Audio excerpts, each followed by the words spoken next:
Hello.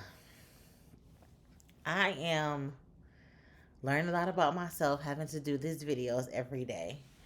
I'm also, and although I have missed some days, what I am most proud of, because normally I would like be upset with myself. Oh, you weren't consistent. You didn't do it every day in a row. But what I did do was one, I noticed that I didn't do a video.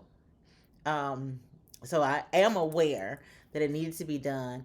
But what I'm most proud of is realizing my capacity in the moment and knowing that my community is important to me, but as a priority to take care of myself and knowing my capacity, I had to prioritize the priorities and making a video or getting the rest that I need to be better for the things that are coming the day following.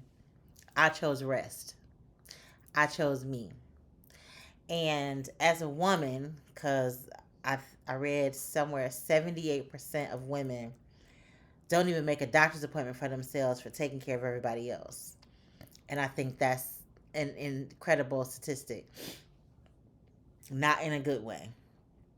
And so by choosing myself over pushing through to something that one probably wouldn't best serve you, wouldn't be authentic, wouldn't be valuable, I chose to rest. And I think at times we can believe that doing the responsible or the dedicated thing is the most important thing, whether we're depleted, exhausted, dealing with fatigue, anxiousness about getting it done, and not serving well.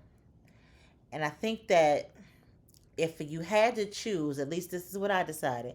If I had to choose, I wanted to come at my best. I've been working most of the day, but this was still important to me. And I have the capacity. And I think sometimes we don't even consider that. Like, am I putting forth my best, or am I like, I showed up, I checked the box? But at what cost? At what cost are you checking the box? Who has a timer on you, or the priority of others over yourself all the time is not healthy. Now, I do believe we should be there for others. I do believe we should serve well. I do believe we should show up when we say we're going to show up. But I also believe that if it is at the expense of your peace, then it is too expensive. And having capacity to do a thing, and even when you have the capacity,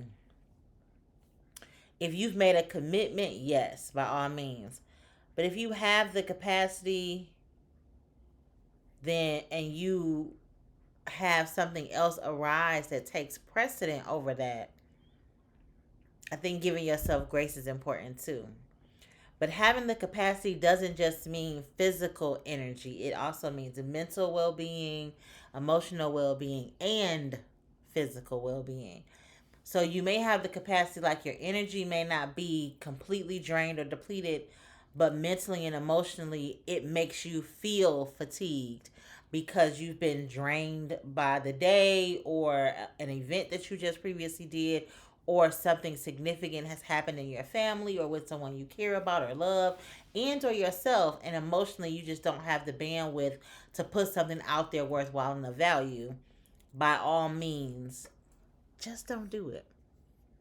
Just don't do it. And you don't have to make an excuse for it either.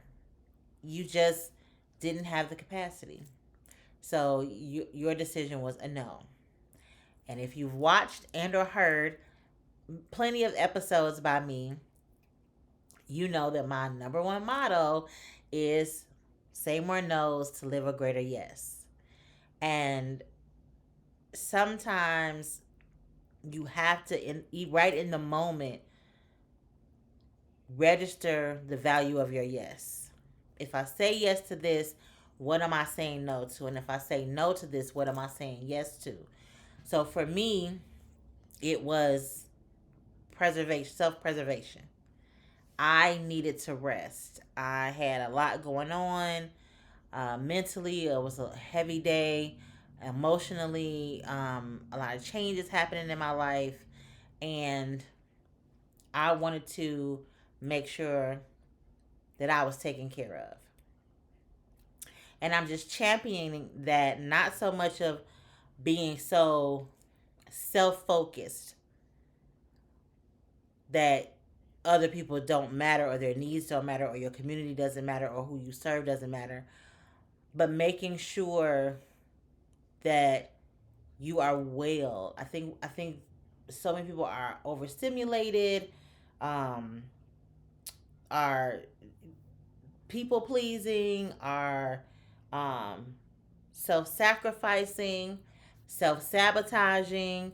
I'm doing this thing because it's got to be done. It's got to be done this way. It's got to be done by me. And the thing that you really need to do that's for you, that will move the needle further in your life on a journey that you want to be on, you keep putting on the back burner, and then blaming and or resenting other people because you said yes to something when you just should have said no, or put the hierarchy of needs of things that you had to do in its rightful place, and then you would have been able to have the capacity and or get the things done. But saying no to yourself and to the thing that's most important or has the most value can be an error. I was just having a conversation with a young lady that I just met recently online, and we were just talking about, I was telling her about every good thing is not a God thing. Everything that you agree to or say yes to is not your assignment. It's a nice thing to do, but it's not your job to do. And you're adding things on your plate that you weren't designed to handle or eat. And so we can get so goal orientated or so focused, and then wake up and wonder why months or years later we in burnout. And that is the breeding ground of burnout, is not being intentional about your capacity, not being intentional with your yes, knowing the value of your yes, and having the capacity to say no. Being brave and courageous enough to, even people you love, even your family, even your mates, even your co-workers, sometimes even your boss. Do you have time to do this? No, I really don't, because these other things you gave me, I believe, to take priority, correct? There's a way to say no, and even professionally, that allows for you to take care of you in that moment. So that's my tip for tonight, is make sure you are aware of your capacity, be intentional with your yes, know the value of your yes, and say more no's to live a greater yes. Like, if you're, whatever you're saying no to, you're saying yes to something else, and whatever you're saying yes to, you're saying no to something else. And every good thing is not a God thing. Just because you have it in your hand, or the capacity, or the physical ability, does not mean it is your mental or emotional burden, or physical burden, or financial burden to carry. We can make ourselves idols in people's lives. We can become God in people's lives because we are always there picking up the slack, or because we've said yes in a manner that pulled them out. And you're like, whatever you need, I'm here for you, whatever you need. And they are literally expecting you to live up to that, whatever you need. But it has to come with some type of boundaries, not conditions, but boundaries, because you have to take care of you, and they need to learn and be sure and know that it is not your job to take care of them. Even children, I know, parents, this is hard, but even children, even your children, have to hear no, because it's what's best for them. So imagine that with everybody in your life. You don't give your child everything they ask you for. If they want to eat junk food all day, you wouldn't say yes. If excuse me, if they wanted to do something that would harm them physically because their friends are doing it, or other people they seen doing it, you wouldn't let them do it. So think about that when you're being there for a friend or a family member or somebody you are romantically involved with. Your yes comes with boundaries. I know people like to talk about unconditional love. That's only God. It's only God. You're not going to let people that you love run themselves in the ground. That is a condition. I am not going to let you put your hands on me. I'm not going to let you talk to me disrespectfully or any kind of way. There are terms that come with my love. There are boundaries that I will not allow for you to continue to oppress upon me, for you to believe or feel that I love you. So, that with that same vein, you have to take that same care for yourself. And that's what I did. Is I take care of myself first. Can I do this? Yes. Should I do it? Probably not, because I don't feel like I have the capacity to do it well. Or, and I don't mean perfectly or all the ducks in a row. I mean, I'm tired. How am I going to show up? Am I going to be drained or dragging or coughing all on screen or blowing my nose throughout the thing, or whatever it is, how you push yourself past, oh, if I could do it. I used to say this, and I don't say it anymore, even though I did for several years as an entrepreneur. I would say, who was a side hustler, well, if I could do this much for this job, I can do it for myself too.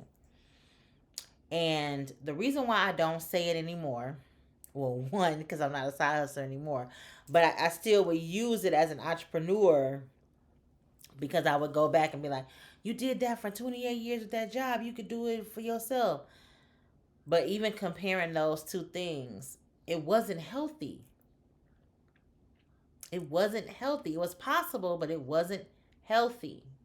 Oh, you can do 9 to 5. You could do 6 to 10. You could do and it's like, yeah, I could, or I could be wise and still keep a modest bedtime, still get the appropriate rest, because whatever if you give 100% for 20 minutes or 1 hour after work, before work, whenever you do it, if it's 100%, you went full press on what all you could do in that amount of time, then you did exactly what was needed to be done for that day for your business. And when you work 8, 9, 12 hours like I did, and you knew already you would be exhausted, and then you gave any amount of time to your business, that was enough. I think we're so conditioned to trade hours for dollars, that we believe if we don't do a certain stretch of hours, like, I didn't put in enough time, I should have went harder. And it's like, no, because you're not a machine. Your body needs rest. Like, I think that's like the new thing that I'm on, is your body needs rest. Like, I post now regularly. I want to do it every day. A 1 minute stillness and quiet timer. Like, I screen recorded a timer and I put it up on my social media, just to remind people to just take 1 minute and breathe. Just be still and be quiet for 1 minute. That's it. And that's just what I want to leave everybody with. Be mindful of your capacity. We all, in 2025, especially the way January showed out,